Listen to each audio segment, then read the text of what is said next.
성경이 숲을 걷다. 오늘은 역대상 9장입니다. 역대상 9장은 1장부터 시작된 거대한 이스라엘의 족보의 마지막 부분이고요. 두 단락으로 구성되어 있습니다. 첫 단락은 1절에서 34절까지 바벨론 포로 이후 예루살렘에 거주하게 된 백성들의 소개입니다.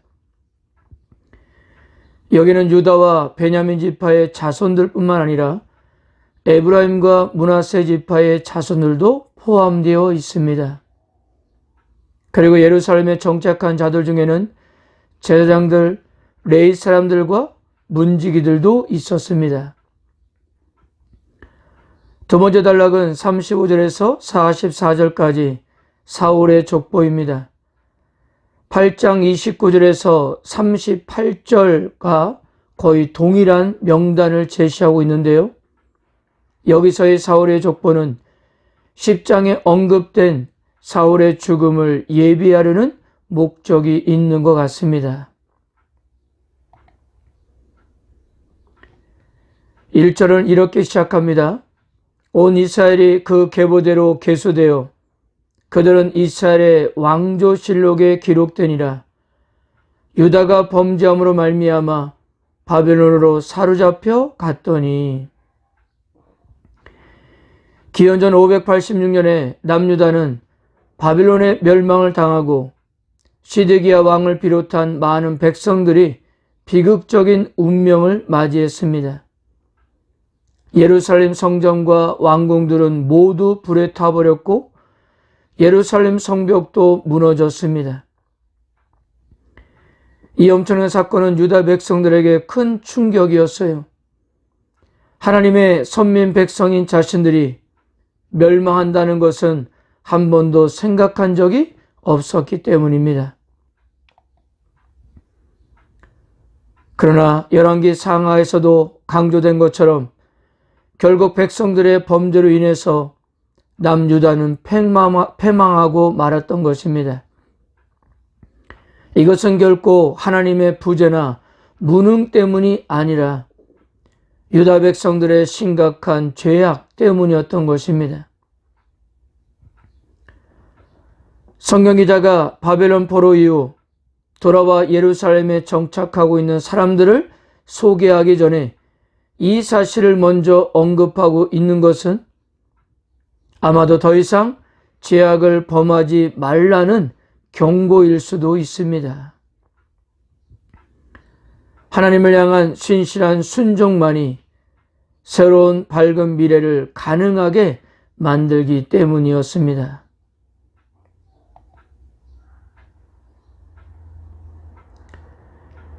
역대상 9장에서 우리들의 관심을 끄는 구절이 바로 3절입니다. 유다 자손과 베냐민 자손과 에브라임과 므낫세 자손 중에서 예루살렘에 거주하는 자는, 즉 바벨론 포로 이후 예루살렘에 정착했던 사람들 중에는 유다와 베냐민 자손뿐만 아니라 에브라임과 므낫세 자손들이 있었다는 사실이에요. 이것에 대한 가장 설득력이 있는 주장은 두 가지인데, 첫째, 기원전 722년에 북왕국 이스라엘이 아수르에게 멸망을 당하고 포로로 끌려간 사람들로 보는 관점입니다. 우리가 알고 있는 대로 아수르는 북이스라엘을 무너뜨리고 식민지 이주 정책을 사용하지 않았습니까? 그래서 북이스라엘 백성들을 다른 나라로 이주시키고 다른 나라의 사람들을 북이스라엘에 살게 했습니다. 아마도 이때 아수르와 바벨론 쪽으로 이주시켜 살고 있던 사람들 중에 에브라임과 므낫세 지파의 자손들이 있었을 것이고요. 고레스 칙령으로 고국으로 돌아올 때 이들도 함께 포함되어 돌아온 것으로 보고 있습니다. 첫 번째보다 더 설득력 있는 두 번째는 포로 이전에 이미 북이스라엘에서 남유다로 온 사람들이 있었다는 주장입니다. 기원전 722년 북이스라엘이 아수르에게 멸망을 당할 때 그 전쟁을 피신해서 남유다로 넘어왔던 사람들이 있을 수 있고요. 또한 여러 가지 이유 때문에 남유다에 살던 그들의 후손들이 남유다가 기원전 586년에 멸망을 당할 때 함께 바벨론으로 포로로 끌려갔다가 돌아온 것으로 보고 있습니다. 그런데요, 에브라임과 므낫세의 자손들이 포로 이후에 예루살렘에 거주하고 있다는 사실은 밝히면서도 그들의 구체적인 후손들의 명단은 소개하고 있지 않고 있다는 것입니다.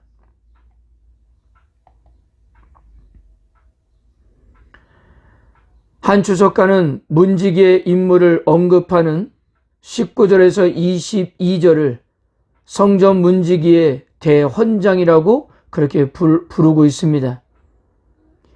이 헌장에 따르면 문지기들은 고라 자손이며 자손 대대로 이 일을 해왔습니다. 성전 문지기들이 가장 자부심을 느끼는 중 하나가 그들의 자랑스러운 조상 비느하스였습니다. 민수기 25장에서 비느하스는 이스라엘 백성들의 바알볼의 사건으로 위기에 처했을 때 그의 용기 있는 행동으로 하나님의 진노를 멈추게 했습니다. 그의 용기 있는 결단은 자신의 집안에만 복을 가져다 준 것이 아니라 온 이스라엘을 죽음에서 구하는 중보의 역할을 감당했던 것입니다. 이런 정황을 고려할 때 그들의 가장 자랑스러운 조상이 이곳에 등장하는 것은 당연한 일일 것입니다. 또한 성전 문지기들이 자부심을 느끼는 또 한 가지는 그들의 사역은 다윗 왕과 사무엘 선지자가 맡긴 것이기 때문입니다. 20절, 이는 그들의 마을에서 그들의 계보대로 계수된 자요 다윗과 선경자 사무엘이 전에 세워서 이 직분을 맡긴 자라. 성전에서 예배가 거룩하게 드려지기 위해서는 부정한 요인이 출입하지 않도록 일선에서 막아야 했습니다.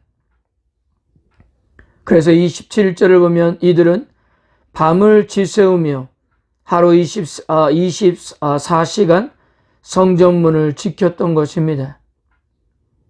가장 거룩한 공간과 물건들이 인간의 죄와 부정으로 오염되지 않도록 하는 일을 맡았던 거예요.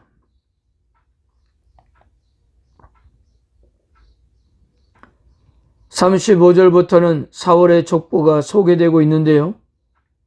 10장부터 시작되는 이스라엘 역사의 서론적 역할을 수행하고 있습니다. 그러므로 사울의 족보가 다시 한번 언급되고 있는 것은 결코 무의미한 반복이 아니라 역대기 성경 기자가 의도하고 있는 위대한 다윗 왕국의 서곡이라고 볼 수 있는 것입니다. 10장도 사울의 이야기처럼 보이지만 실제는 다윗이 왕으로 등극하는 역사적 배경을 설명하는 그런 의미가 있는 것입니다.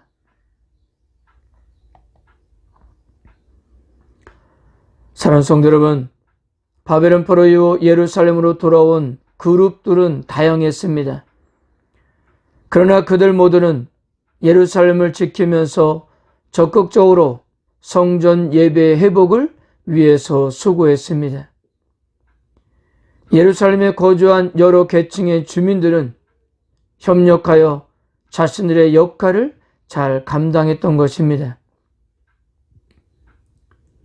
이들은 예루살렘이 다시 하나님의 복주심과 은혜의 통로가 되도록 노력한 자들이었습니다. 사랑하는 성도 여러분, 수고와 헌신은 믿는 자들의 중요한 증거가 된다는 사실을 믿으시길 바랍니다.